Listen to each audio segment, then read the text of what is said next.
Hi, my name is Noah Gift. What I'm going to talk about today is how to set up a continuous integration environment with GitHub Actions using multiple versions of Python. So Python 3.6, 3.7, 3.8, 3.9, and also how to test this with a command line tool framework Click. So really, if you're a data engineer or an ML ops person and you want to build something as quickly as possible, I would recommend the Python command line tool framework Click. It's a great way to take your idea, which is maybe a function, a little bit of business logic, move it, package it up into a command line tool, test it out, right? So get linting, get some unit tests working, and then push that into a source code repository like GitHub Actions, so you can test multiple versions of Python. Then later, you could take that code and potentially push it into a cloud environment like AWS and test out those ideas. So really, in a nutshell, this command line tool framework and the using command line tools is, in my opinion, the quickest way from point A to point B to build solutions with Python. And I'm going to build out a repo the way I would recommend building it out for continuous integration and continuous delivery. So what we're going to do is I'm going to shift over to GitHub, and I'm just going to make a new repo from scratch. So first up, I would say, okay, here we go, DevOps, and we'll call DevOps today. We'll say 10.07, and I'm going to say, this is a DevOps best practices repo. Okay, and a few things I would do would be I would add a README file, always a good idea. I would add a gitignore file, and I would use Python. If you're wondering why we need to do this, the gitignore file, its reason to exist is that what you want to do is ignore certain files that really don't add anything to your repo, but could cause big problems, like .pyc files, for example, and it just automatically ignores them. And you can even go in and tweak it so that it won't check in garbage into your project. And now we go through here, we say create repository, and we've got this DevOps 10.7, perfect. Now, what are the things that are a good thing to start with initially when you're creating your project? I like to do something which I call the Python scaffolding, where I create a few different files here. And typically those files, I can just write them out right here, would be that, we could say this, create a scaffold. And in particular, the scaffold would be a requirements file would be one. And then I would also create a make file, and I'll explain each one of these. And then I would also create maybe like a really simple hello file, and then maybe a test file, test, hello. And that's pretty good. I think that's really what we would care about initially, just a piece of code, a test file for the code. So we'll just say the code, the test code, and this would be like the cookbook that runs commands. And then you also want to have the packages. Now later as well, you'll want to have your build server stuff. And so we could put a little section here that says also include build server YAML files, because almost all build servers are gonna have some kind of YAML configuration. So we could say like, GitHub Actions stuff. So we'll say this, and we could even put these into a little bracket here, so that these are here. There we go. And GitHub Actions config files. Okay, so now that I got all that looks pretty good. I can just commit this, and I can share this as well.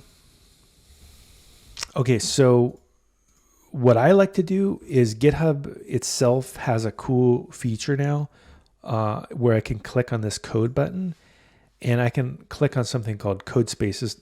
I mean, I also could just go into AWS and run it there, but since we haven't done this yet, I might as well just show how this works. It says, welcome to cloud editing. I personally believe this is the future of software development. I really think that almost everybody's going to be using a web browser. It's just the tools are very, very good already, and they're only going to get better. So let's go ahead and click new code space, and it'll just go through here. And look, I could even talk to this from Visual Studio Code on my desktop.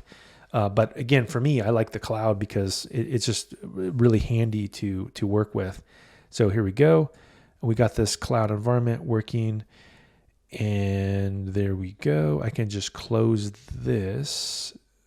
You can see if I wanted to tweak some things, I could tweak it. It gives me all this information. It shows me how to get started with Docker, all kinds of cool stuff inside of here. Really, really sophisticated initial environment for me to play around with. Okay, so the first thing that I can do, although the one thing that's weird about this is that it does appear to be a little bit, the terminal's not showing up. So I'm going to switch browsers real quick, which will take a second, because I don't know if this has got an issue. So I'm gonna just close this share and just reshare, and I'm gonna just use Chrome instead. Okay, leave this, and we'll go to Chrome, and I'm gonna log in real quick, and let's do this. Just give me 1 second to get into Chrome here.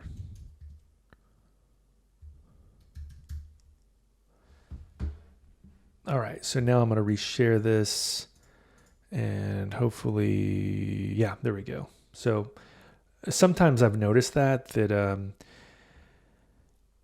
that Safari just, for whatever reason, has issues with whatever the latest fancy tools are. So, sometimes that happens. Not a big deal. I could just use this instead.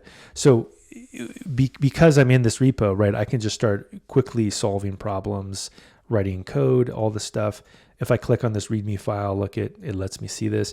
So what I'm going to do here is I'm going to create a virtual environment first, and I'll make it a little bit bigger. They use virtual environment, the tool. So I'm going to say virtualenv.venv. Now, the reason I do this is that it allows me to isolate all my packages to a certain directory so that I don't have conflicts, right? So it's very common. There's some kind of weird package that the environment that I'm in is going to cause a problem. And so I always use Python virtual environments. So here we go. I say virtualenv, and then I say source .venv bin activate, just like that. Now, what we could do as well, if we want to get a little bit tricky here, and I'll just put this maybe like to get started, do this, right? And I could just put a instruction. And what's cool about this environment as well is that I can actually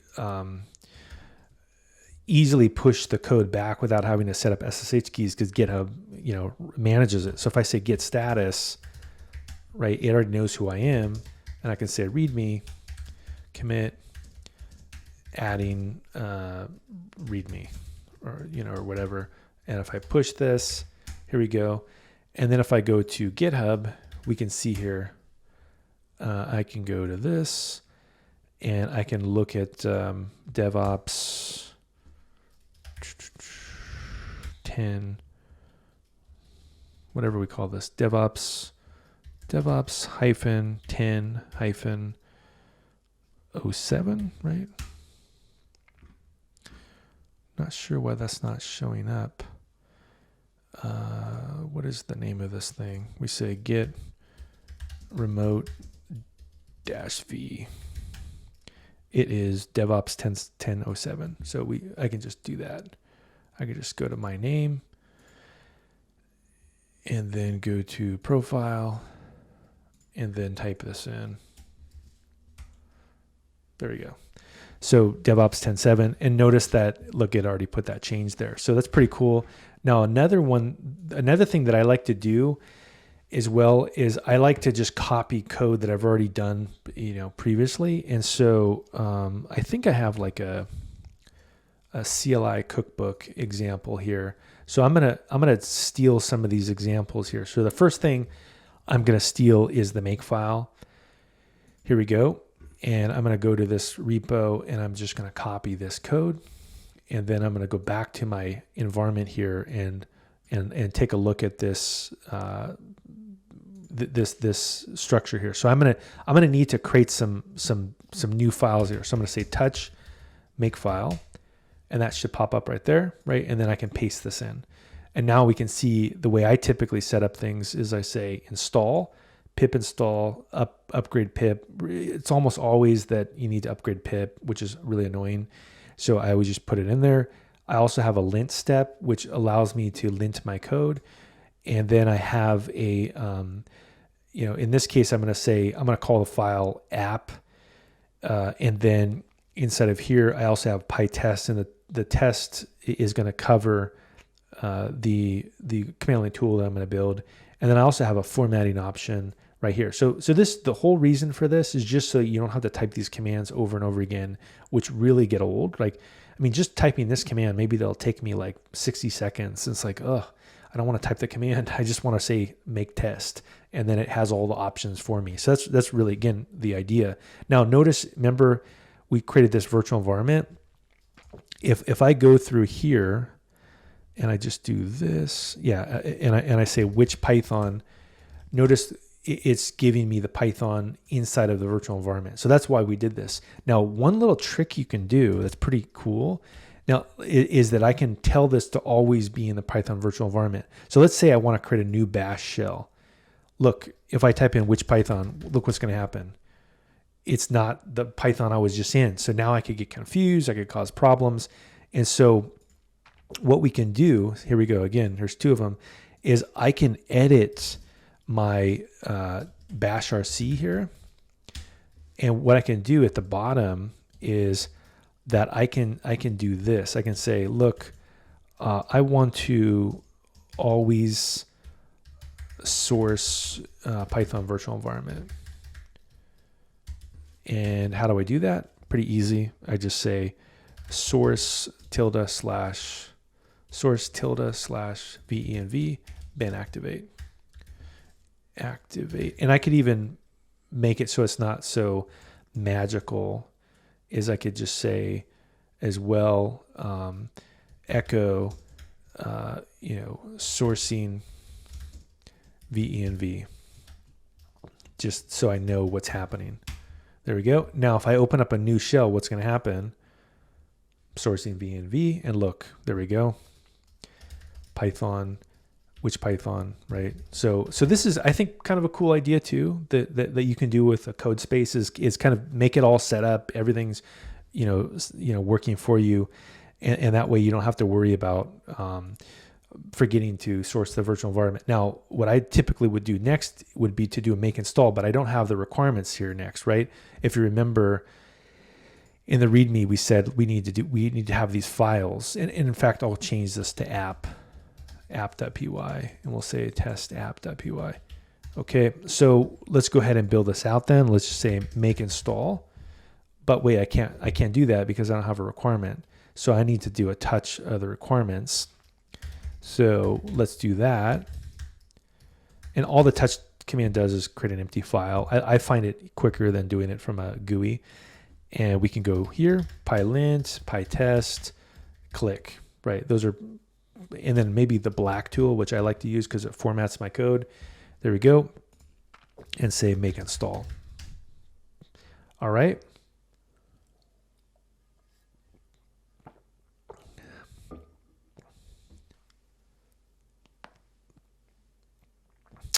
Perfect. So we got this working. Everything looks good.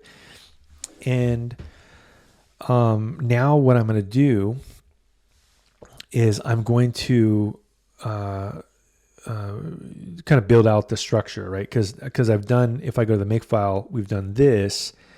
We need to build out an app file as well. So let's go ahead and build this out. So let's say touch app.py. And then we can build a test file as well, app.py. There we go.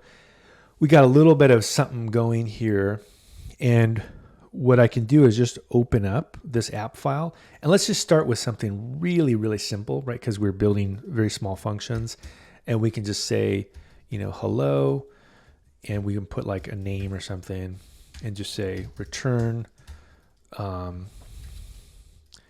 your name is, and just do this, put name, right? And so this really doesn't do much, right? It's a very, very small piece of code. And then I could do the fancy thing we did before, right? I could say if under name is equal to main, like this, I could do hello Bob, right? And so if I now want to run this, how could I make this executable into a script? Let's do this. Let's do user bin env python. That's the shebang line. And I also would need to make it executable. So we'll say chmod plus x app.py. And then if I do /, we can run this. And it didn't do anything because we didn't tell it to print. Let's just add a print statement here.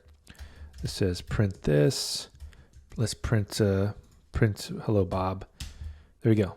Your name is Bob. So now I've got enough stuff going on here where I could probably build out a test as well. But let's maybe first lint it. Let's just say make lint, and let's see what happens. There we go. We got everything's passing with lint. Now notice the reason for lint here is it can catch like weird bugs like var equal 1 or something like this. That's a weird bug. If I lint it, it's going to be like, hey, nope, can't do that. Like, first of all, it says pointless statement, right? And then undefined variable, 1, right? So it'll catch like just weird warnings and errors for us. So we don't want this, right? Or I could even say, what if I did this? 1 is equal to 1. What happens? What does it do? Yeah, there we go. Statement is pointless, right? So in theory, this isn't going to blow our code up, although it's a bad idea to leave some kind of garbage in here that does nothing.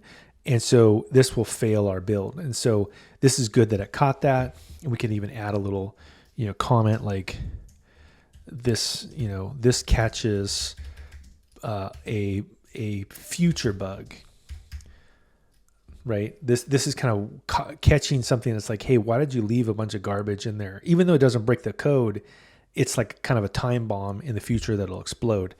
So we got that working. So we can do make install, we can do make lint, but what about a test? Well, let's easily with PyTest, it's pretty trivial to write a test. You just say from app import hello, and then you would just scroll down here and say def test hello, like that.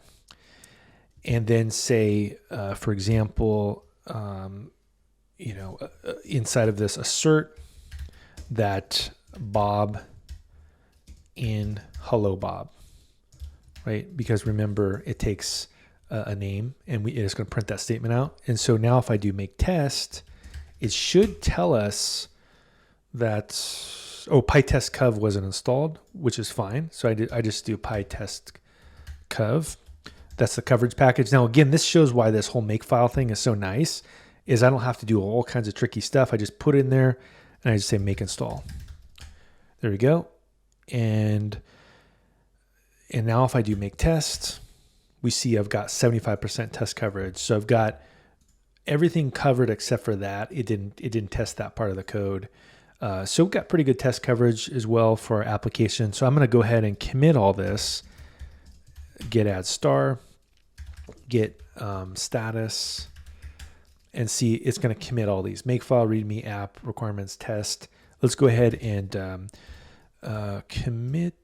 Did I already say git commit? I said git add. So let's go ahead and do a commit message, and we'll say, adding scaffold for project. And so we've already got local continuous integration, which is a DevOps hard requirement. If you're not doing this, you're not doing DevOps, just period. You don't have linting testing in your code, you're not doing DevOps. I don't know what you're doing, but not doing DevOps. You must have this in your project.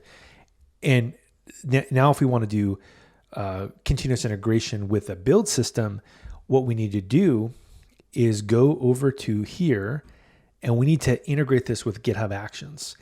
And so what I'm going to do next here is click on Actions. And what's really cool about GitHub Actions is that there's a ton of examples of how to do, for example, continuous delivery, which is, hey, deploy a Node app to Azure, deploy a container service to Ali Cloud, go to ECS, go to it's got every cloud vendor. It's all integrated inside of here. And also other flows for languages like Ruby, Rust, Scala, Python, all kinds of really cool stuff here. So if you want to play around with this is really, really cool concept here for you to play around with. Now, in particular, we're just going to do this, the default here. And notice it goes through and it gives us some kind of a sample, setup here. Because I've already built this out, I'm going to show you how I would test this out with GitHub. Is notice again, here's our friend, the YAML file, is that it's going to make install, make lint, and then make test. And so if I go here and I copy this code, we can go back to this and just swap it out. There we go. Start this commit. Perfect. And then from here, what's going to happen is GitHub Actions will just start running automatically. It should be running. Why is this not running? Usually it does the first time. There we go. It's running now. And if I put this, it will show all the jobs, output, right? So here we go. Set up the job, set up Python, install a dependency. So we're also testing the installation of packages. We're testing the linting of the code. We're testing the tests of the actual unit tests. Everything looks like is working well. We can verify all this.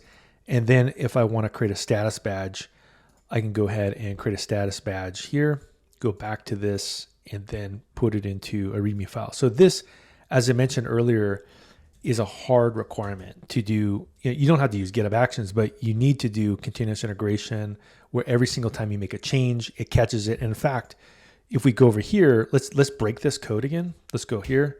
Let's break this. The reason for this is that you can catch errors before they happen, bug, and then your build system.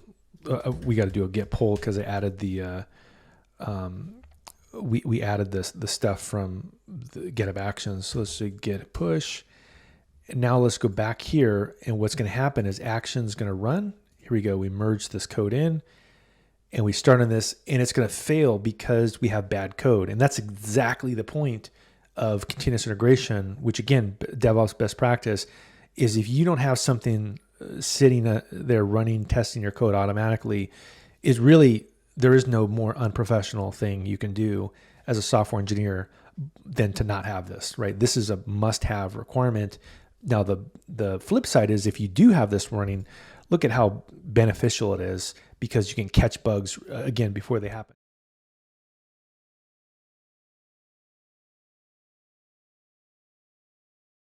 Just show like the next thing that we didn't get into is building the command line tool. So I can just show you real quick. If I go to this cookbook, I think the command line tool is really the way to go for a lot of things. And so I'm going to just copy this code and just paste it inside of here and just swap it out. There we go. Make change.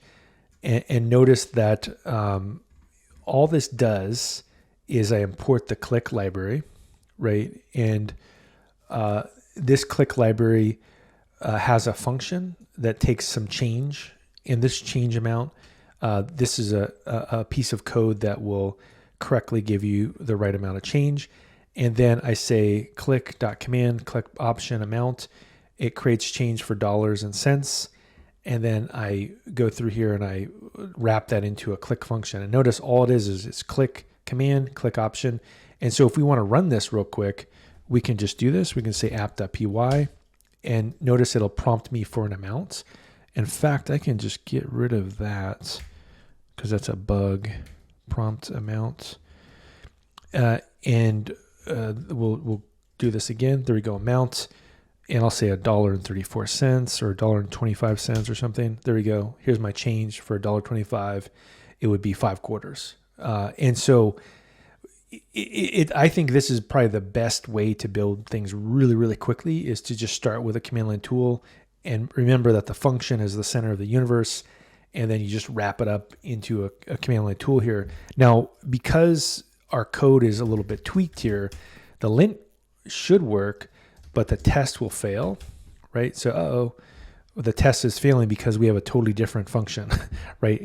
Hello doesn't even exist, right? And so what we're going to do instead is that we're going to have to change this test. So I'm going to go back here and say from app import change, and then we can say test change. And then what we could do is we could say assert 134 is in change, or we could say assert maybe a quarter in $1.25. Let's try that. Does that work? Let's do that. Make tests. Doesn't look like it wants that. Let's see, what does our test here take real quick? It's amount. Is it a coin lookup? Integer amount times. Oh, I think it returns back. It returns back something different. So we need to, so the way I would test this out is I would just use IPython. So I'd pip install it here. And then I would just figure out what to pass it, right? So I'd go here and I would say IPython and say from app import change and just play around with it. Just say, okay, well, what does it take? And in this case, we'll say change, is it a float? There we go. There we go. So it's a float. I was putting the wrong value in. And so now I can just go through here and do that. And now I can open up a nether bash window and just say make test. And it says quarter is not in there. So it's just it's quarters. There we go. And I guess I could even say assert quarters and 5 in change. Let's try that. Let's quit making it too tricky. Let's just say assert that there's quarters. This is not a great test. In fact, assert quarters and change. Assert quarter. I should just quit making this so complex and just say this and make sure, because I know what it should be. Assert that is equal to that. Let's try that. There we go. So we got our passing test, and I say get status, get add this, and we can push this change, adding test and CLI. And there's also like tests for the click framework itself if you want to take a look at that. But anyway, in a nutshell, we can go back again to GitHub and just double check that everything is working with that DevOps lib here, DevOps best practices, go to actions. And we have tons and tons of different things going here. But the matrix test appeared to pass. All of these different builds. Here we go. These all work. Great. And then again, if I look at the repo, look, it's got all the tests passing here.